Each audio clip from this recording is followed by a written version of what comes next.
ನಮಸ್ತೆ Karnataka digital book Kannada YouTube ಚಾನಲ್ಗೆ ಸ್ವಾಗತ ಸುಸ್ವಾಗತ.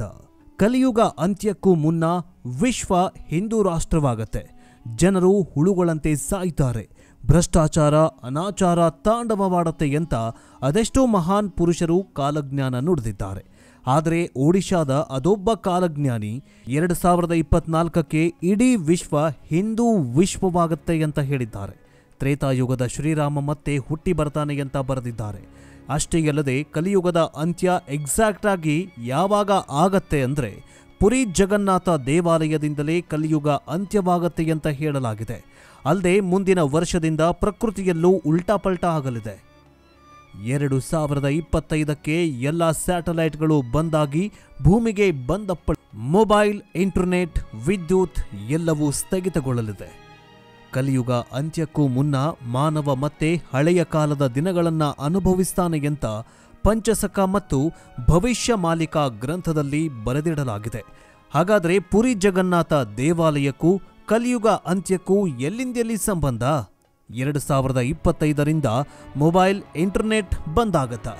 ಬಂದಾದರೆ ಮುಂದೇನು ಗತಿ? ಬನ್ನಿ ಈ ಎಲ್ಲ $1,000,000 ಪ್ರಶ್ನೆಗಳಿಗೆ ಸನಾತನ ಧರ್ಮದಲ್ಲಿಯೇ ಉತ್ತರ ನೀಡ್ತೇವೆ. ಅದರ ಬಗ್ಗೆ ಸರಳವಾಗಿ ಹೇಳ್ತೀವಿ. ಇಂತಹ ಕುತೂಹಲಕಾರಿ ವಿಡಿಯೋಗಳು ಮತ್ತೆಲ್ಲೂ ಸಿಗೋದಿಲ್ಲ, ನಮ್ಮಲ್ಲಿ ಮಾತ್ರ ಸಿಗತ್ತೆ. ಈ ಕೂಡಲೇ digital book Kannada YouTube channel ಅನ್ನ ಸಬ್ಸ್ಕ್ರೈಬ್ ಮಾಡಿ, ಜೊತೆಗೆ ನಿಮ್ಮ ಫ್ರೆಂಡ್ಸ್ ಫ್ಯಾಮಿಲಿಗೂ ಕೂಡ ಶೇರ್ ಮಾಡಿ. ನೀವೇನಾದ್ರೂ ಹಿಂದೂಗಳಾಗಿದ್ರೆ, ಕಾಲಜ್ಞಾನವನ್ನ ನಂಬೋರಾಗಿದ್ರೆ ಈ ಕೂಡಲೇ ಓಂ ನಮಃ ಶಿವಾಯ, ಓಂ ಜಗನ್ನಾಥ ಅಂತ ಕಮೆಂಟ್ ಮಾಡಿ. ಕಲಿಯುಗ, ನಾವು ಈಗಿರೋದು ಇದೇ ಕಲಿಯುಗದಲ್ಲಿ. ನಮ್ಮ ಸುತ್ತಮುತ್ತ ಏನೆಲ್ಲ ನಡೀತಾ ಇದೆ ಗೊತ್ತಲ್ಲ. ಶ್ರೀಕೃಷ್ಣ ಪರಮಾತ್ಮ ಕಲಿಯುಗದಲ್ಲಿ ಮಾಡಿದ ಪಾಪ ಎಲ್ಲೇ ಕಳೆದು ಹೋಗಬೇಕು ಅಂತ ಹೇಳಿದ್ರು. ಅದರಂತೆ ಇಂದು ಕೃಷ್ಣ ಹೇಳಿದ್ದ ಮಾತು ನಿಜವಾಗ್ತಾಗಿದೆ. ಯಾರೆಲ್ಲ ಮೋಸ, ದರೋಡೆ, ಸುಳ್ಳು ಹೇಳಿ ಜೀವನ ಸಾಗಿಸಿದಾರೋ ಅವರಿಗೆ ಆ ಕ್ಷಣ ಸಂತಸ ಪ್ರಾಪ್ತಿಯಾಗಬಹುದು. ಆದರೆ ಒಂದಲ್ಲ ಒಂದಿನ ಕೊನೆ ಕ್ಷಣದಲ್ಲಿ ತಾನು ಮಾಡಿದ ಪಾಪಗಳು ಅರಿವಾಗಿ ಆ ಪಾಪಗಳಿಂದ ಪಶ್ಚಾತ್ತಾಪ ಪಡೋದ್ರೊಳಗಾಗಿ ತಾವೋ ಅಥವಾ ತಮ್ಮ ಮಕ್ಕಳು ಅನುಭವಿಸ್ತಾರೆ. ನಿಮ್ಮ ಕಣ್ಣ ಮುಂದೆಯೇ ಈ ರೀತಿ ಘಟನೆಗಳು ನಡೀತಾಗಿದ್ರೆ ತಪ್ಪದೆ ಕಮೆಂಟ್ ಮೂಲಕ ತಿಳಿಸಿ. ಆ ಶಿವನ ಆಜ್ಞೆ ಇಲ್ಲದೆ ಒಂದು ಹುಲ್ಲು ಕಡ್ಡಿಯೂ ಅಲ್ಲಾಡೋಕೆ ಆಗಲ್ಲ. ಅದರಂತೆ ಈ ಭೂಮಿಯ ಮೇಲೆ ಸತ್ಯಯುಗ, ತ್ರೇತಾಯುಗ, ದ್ವಾಪರಯುಗ ಅಂತ್ಯಗೊಂಡಿದೆ. ಈಗ ಚಾಲ್ತಿಯಲ್ಲಿರೋದು ಕಲಿಯುಗ, ಅಂದ್ರೆ ಕಲ್ಕಿ ಯುಗ. ಸತ್ಯಯುಗದಲ್ಲಿ ಧರ್ಮ 4 ಕಾಲುಗಳ ಮೇಲೆ ನಿಂತಿತ್ತು. ಮತ್ಸ್ಯ, ಹಯಗ್ರೀವ, ಕೂರ್ಮ ಮತ್ತು ನರಸಿಂಹ ಅವತಾರಗಳು. ನಂತರ ತ್ರೇತಾಯುಗ, ಈ ಕಾಲದಲ್ಲಿ ಧರ್ಮ 3 ಕಾಲುಗಳ ಮೇಲೆ ನಿಂತಿತ್ತು. ವಾಮನ, ಪರಶುರಾಮ ಮತ್ತು ಶ್ರೀರಾಮನ ಅವತಾರಗಳು. ದ್ವಾಪರಯುಗ, ಆ ಕಾಲದಲ್ಲಿ ಧರ್ಮ 2 ಕಾಲುಗಳ ಮೇಲೆ ನಿಂತಿತ್ತು. ಶ್ರೀಕೃಷ್ಣನ ಅವತಾರ. ಕಲಿಯುಗ, ಈ ಕಾಲದಲ್ಲಿ ಧರ್ಮ ಒಂದೇ ಒಂದು ಕಾಲ ಮೇಲೆ ನಿಂತಿದೆ. ಗೌತಮ ಬುದ್ಧ ಮತ್ತು ಕಲ್ಕಿ ಅವತಾರಗಳು. ತ್ರೇತಾಯುಗವು ಮಹಾಭಾರತ ನಡೆದ ದ್ವಾಪರ ಯುಗಕ್ಕಿಂತಲೂ ಹಿಂದಿನದು. ಕಲಿಯುಗ ಭಗವಂತನಲ್ಲಿ ಅತಿಯಾದ ದ್ವೇಷವನ್ನ ಮಾಡುವ ಕಲಿಯೇ ಈ ಯುಗಕ್ಕೆ ಪ್ರಭುವಾಗಿರುವುದರಿಂದ ಕಲಿಯುಗವೆಂದೇ ಹೆಸರು ಬಂದಿದೆ. ಈ ಕಲಿಯುಗದಲ್ಲಿ ಪ್ರತಿಯೊಂದು ಒಳಿತು ಕೆಡುಕಿನ ಬಗ್ಗೆ ಅನೇಕ ಮಹಾನ್ ಸಂತರು ಕಲಿಯುಗ ಭವಿಷ್ಯವನ್ನ ನುಡಿದು ಅಚ್ಚರಿ ಮೂಡಿಸಿದ್ದಾರೆ. ವೀರಬ್ರಹ್ಮೇಂದ್ರ ಸ್ವಾಮೀಜಿಗಳಿಂದ ಹಿಡಿದು ಪಾಶ್ಚಿಮಾತ್ಯ ಭವಿಷ್ಯಕಾರರಾದ ನಾಸ್ಟ್ರಾಡಾಮಸ್, ಬಾಬಾ ವಾಂಗಾವರೆಗೂ ಅನೇಕರು ಬಂದು ಹೋಗಿದ್ದಾರೆ. ಹಿಂದೂ ಭವಿಷ್ಯಕಾರರು ತಾಳೆಗರಿಯಲ್ಲಿ ಬರೆದಿಟ್ಟ ಭವಿಷ್ಯಗಳು ಚಾಚು ತಪ್ಪದೆ ನಡೆದುಕೊಂಡು ಬರ್ತಾ ಇದೆ. ಇವರ ಸಾಲಲ್ಲಿ ಇಂದಿನ ಒಡಿಶಾ ರಾಜ್ಯದ ಅಚ್ಯುತಾನಂದ ಸ್ವಾಮೀಜಿಗಳು ಕೂಡ ಒಬ್ರು. ಹೌದು, ಅಚ್ಯುತಾನಂದ ದಾಸ್ ಅವರು ಭವಿಷ್ಯ ಮಾಲಿಕ ಅನ್ನೋ ಪುಸ್ತಕದಲ್ಲಿ ಕಲಿಯುಗ ಆರಂಭದಿಂದ ಹಿಡಿದು ಕಲಿಯುಗ ಅಂತ್ಯದವರೆಗೂ ಪ್ರತಿ ಘಟನೆಗಳನ್ನು ಉಲ್ಲೇಖ ಮಾಡಿ ಬರೆದಿದ್ದಾರೆ. ಇವರು ಬರೆದ ಒಂದೊಂದು ಸಾಲು ಈಗ ನಡೀತಾ ಇರೋ ಘಟನೆಗಳಿಗೆ ಹೋಲಿಕೆಯಾಗ್ತಾಗಿದೆ. ಹಾಗಾದ್ರೆ ಬನ್ನಿ, ಏನಿದು ಭವಿಷ್ಯ ಮಾಲಿಕ? ಇದರಲ್ಲಿ ಉಲ್ಲೇಖವಾದ ಭವಿಷ್ಯಗಳು ಏನು ಅನ್ನೋದನ್ನ ಹೇಳ್ತೀವಿ. ಆದರೆ ಅದಕ್ಕಿಂತ ಮುಂಚೆ ಶ್ರೀಮದ್ ಭಾಗವತ ಮಹಾಪುರಾಣ, ಕಥಾಮೃತ ಮತ್ತು ಭವಿಷ್ಯ ಮಾಲಿಕಾ ಪುರಾಣ ಜೂನ್ 24ರಿಂದ ಜೂನ್ 30ರವರೆಗೆ ಸಂಜೆ 4 ಗಂಟೆಯಿಂದ ಸಂಜೆ 7 ಗಂಟೆಯವರೆಗೆ ಶ್ರೀ ಭಾರತೀ ತೀರ್ಥ ಸಭಾಭವನ, ಶ್ರೀ ಶೃಂಗೇರಿ ಶಂಕರ ಮಠ ರಸ್ತೆ, ಶಂಕರಪುರಂ, ಬಸವನಗುಡಿ, ಬೆಂಗಳೂರು. ಈ ಸ್ಥಳದಲ್ಲಿ ಭವಿಷ್ಯ ಮಾಲಿಕೆ ಮತ್ತು ಶ್ರೀಮದ್ ಭಾಗವತ ಮಹಾಪುರಾಣದ ಬಗ್ಗೆ ತಿಳಿಸಲು ಶ್ರೀ ಕಾಶಿನಾಥ ಮಿಶ್ರಾ ಅವರು ಬರ್ತಾ ಇದ್ದಾರೆ. ಕಲಿಯುಗ ಭವಿಷ್ಯವಾಣಿಯನ್ನ ಭವಿಷ್ಯ ಮಾಲಿಕಾ ಪುರಾಣದಲ್ಲಿ ಏನೆಲ್ಲ ಬರೆದಿದೆ ಅನ್ನೋದನ್ನ ತಿಳಿಸಿಕೊಡಲಿದ್ದಾರೆ. ಹಾಗಾದ್ರೆ ಈ ಕೂಡಲೇ ಸಂಪರ್ಕಿಸಿ. ಶ್ರೀ ಭಾರತೀ ತೀರ್ಥ ಸಭಾಭವನ, ಶ್ರೀ ಶೃಂಗೇರಿ ಶಂಕರ ಮಠ ರಸ್ತೆ, ಶಂಕರಪುರಂ, ಬಸವನಗುಡಿ, ಬೆಂಗಳೂರು. ಹಾಗಾದ್ರೆ ಭವಿಷ್ಯ ಮಾಲಿಕೆಯಲ್ಲಿ ಏನೆಲ್ಲ ಬರೆದಿದೆ ಅಂತ ನೋಡ್ತಾ ಹೋಗೋದಾದ್ರೆ ಕಲಿಯುಗ ಅಂತರ್ಗತ ಕಲಿಯುಗವು ಕೊನೆಗೊಳ್ಳಲಿದ್ದು ಈ ಯುಗಾಂತ್ಯದ ನಂತರ ಸತ್ಯಯುಗ ಬರಲಿದೆ. ಅಧರ್ಮದ ಪರಾಕಾಷ್ಠೆಯನ್ನ ತಲುಪಿದ ಮನುಷ್ಯನು ತನ್ನ ವಿನಾಶದ ಮಾರ್ಗವನ್ನ ತಾನೇ ನಿರ್ಮಿಸಿಕೊಳ್ತಾನೆ. ಅಧರ್ಮ ನಾಶವಾಗಲು ಯಾವುದಾದ್ರೂ ಮಹಾಭಾರತ ಘಟಿಸಲೇಬೇಕಾಗತ್ತೆ. ಪರಿವರ್ತನೆಯಾಗುವ ಮೊದಲು ಸಂಧಿಕಾಲ ಬರುತ್ತೆ ಮತ್ತು ಈ ಸಂಧಿಕಾಲದಲ್ಲಿ ಈಶ್ವರನು ಅವತಾರ ತಾಳಿ ಪಾಪ ಮತ್ತು ಅಧರ್ಮವನ್ನ ನಾಶ ಮಾಡ್ತಾನೆ. ಮುಂಬರುವ ಭೀಕರ ಕಾಲ ಮತ್ತು ಅಧರ್ಮ ನಾಶದ ನಂತರ ಆಗುವ ಸನಾತನ ಧರ್ಮದ ಪುನರ್ಸ್ಥಾಪನೆಯ ಬಗ್ಗೆ ಅಚ್ಯುತಾನಂದ ದಾಸ ತಮ್ಮ ತಾಳೆಗರೆಯಲ್ಲಿ ಬರೆದಿಟ್ಟಿದ್ದಾರೆ. ಸುಮಾರು 500 ವರ್ಷಗಳ ಹಿಂದೆ ಅಂದರೆ 16ನೇ ಶತಮಾನದಲ್ಲಿ ಒಡಿಶಾದ 5 ಮಹಾನ್ ಸಂತರು ಇದ್ರು. ಸಂತ ಅಚ್ಯುತಾನಂದ ದಾಸ, ಸಂತ ಅನಂತ ದಾಸ, ಸಂತ ಜಸುಬಂತ ದಾಸ ಮತ್ತು ಸಂತ ಜಗನ್ನಾಥ ದಾಸ ಹಾಗೂ ಸಂತ ಬಲರಾಮ ದಾಸ ಇದ್ರು. ಇವರೆಲ್ಲರನ್ನ ಪಂಚಶಖ ಅಂತ ಕರೀತಾ ಇದ್ರು. ಈ 5 ವೈಷ್ಣವ ಸಂಪ್ರದಾಯವನ್ನ ಪಠನೆ ಮಾಡ್ತಾ ಇದ್ರು. ಅಲ್ಲದೆ ಇವರಲ್ಲಿ ಅಚ್ಯುತಾನಂದ ದಾಸ ಅವರು ಭೂತಕಾಲ, ವರ್ತಮಾನ ಮತ್ತು ಭವಿಷ್ಯ ಕಾಲವನ್ನ ಗ್ರಹಿಸುವ ಶಕ್ತಿಯನ್ನ ಹೊಂದಿದ್ರು. ಇವರ ಈ ಶಕ್ತಿಯಿಂದ ಭವಿಷ್ಯಮಾಲಿಕ ಪುಸ್ತಕ ಬರೆದಿದ್ದಾರೆ. ಮೊದಲು ಕಲಿಯುಗ ಹೇಗೆ ಅಂತ್ಯವಾಗತ್ತೆ, 3ನೇ ಮಹಾಯುದ್ಧದಿಂದ ಘನಘೋರ ದಿನಗಳು ಬರುತ್ತೆ, ಕಲ್ಕಿ ಅವತಾರದಲ್ಲಿ ವಿಷ್ಣು ಕಲಿಯುಗ ಅಂತ್ಯವಾಗತ್ತೆ, 2030ರ ನಂತರ ಇಡೀ ವಿಶ್ವದಲ್ಲಿ ಹಿಂದೂ ಸಾಮ್ರಾಜ್ಯ ಸ್ಥಾಪನೆಯಾಗತ್ತೆ ಅಂತ ಬರೆದಿಟ್ಟಿದ್ದಾರೆ. ಈಗಾಗಲೇ ಹಿಂದಿನ ವಿಡಿಯೋದಲ್ಲಿ ಹಾಗಾದ್ರೆ ಕಲಿಯುಗ ಅಂತ್ಯದ ಕಾಲದಲ್ಲಿ ಏನೆಲ್ಲ ಸಂಭವಿಸುತ್ತೆ ಅಂತ ನೋಡ್ತಾ ಹೋಗೋದಾದ್ರೆ, ಮಹಿಳೆಯರು ತಮ್ಮ ಕೂದಲುಗಳನ್ನ ಬಿಟ್ಟುಕೊಂಡು ತಿರುಗಾಡ್ತಾರೆ. ಯುವತಿಯರು ಅರೆಬೆತ್ತಲೆ ವಸ್ತ್ರಗಳನ್ನ ಧರಿಸಿ ತಮ್ಮ ಅಂಗಾಂಗಗಳನ್ನ ಪ್ರದರ್ಶನ ಮಾಡ್ತಾರೆ. ಕೆಲವು ಮಹಿಳೆಯರು ತಮ್ಮ ದೇಹವನ್ನ ಮಾರಾಟ ಮಾಡುವ ಮೂಲಕ ತಮ್ಮ ಜೀವನೋಪಾಯವನ್ನ ಕಂಡುಕೊಳ್ತಾರೆ. ಕಲಿಯುಗದ ಕೊನೆಯ ಅವಧಿಯಲ್ಲಿ ರಾಜರು ಆಳುವುದಿಲ್ಲ. ಜನರು ಏಕಾದಶಿಯಂದು ಉಪವಾಸವನ್ನ ಆಚರಿಸ್ತಾರೆ, ಆದರೆ ಮಾಂಸವನ್ನ ತಿಂತಾರೆ. ಕೆಲವರು ಏಕಾದಶಿಯಂದು ಮದ್ಯ ಮತ್ತು ಮಾಂಸವನ್ನ ತಿನ್ನುವುದಕ್ಕೆ ಪ್ರಾರಂಭ ಮಾಡ್ತಾರೆ. ಜನರು ಅಕಾಲಿಕ ಸಮಯದಲ್ಲಿ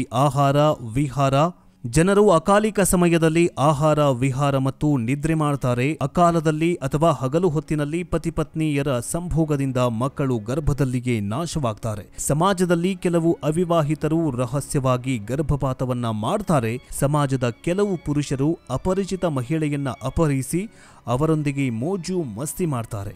ಅಶಾಂತಿಯ ವಾತಾವರಣ ಪ್ರಪಂಚದಲ್ಲಿ ಎಲ್ಲಾ ಕುಟುಂಬಗಳಲ್ಲಿ ಪ್ರತಿಫಲಿಸುತ್ತದೆ. ಹೀಗೆ ಮನುಷ್ಯನ ಬಗ್ಗೆ ಕಾಲಜ್ಞಾನ ಪುಸ್ತಕದಲ್ಲಿ ಬರೆದಿಡಲಾಗಿದೆ. ಈಗಾಗಲೇ ಕಲಿಯುಗ ಅಂತ್ಯಕ್ಕೂ ಮುನ್ನ ಸನಾತನ ಧರ್ಮದಲ್ಲಿ ಬರೆದಿಟ್ಟಂತೆ ಮನುಷ್ಯನ ನಡವಳಿಕೆ ಬದಲಾಗ್ತಾ ಇದೆ. ನಿಮಗೇನನ್ಸುತ್ತೆ? ಈ ಪೂರ್ವಜರು ನುಡಿದ ಭವಿಷ್ಯ ನಿಜವಾಗ್ತಾ ಇದೆಯಾ?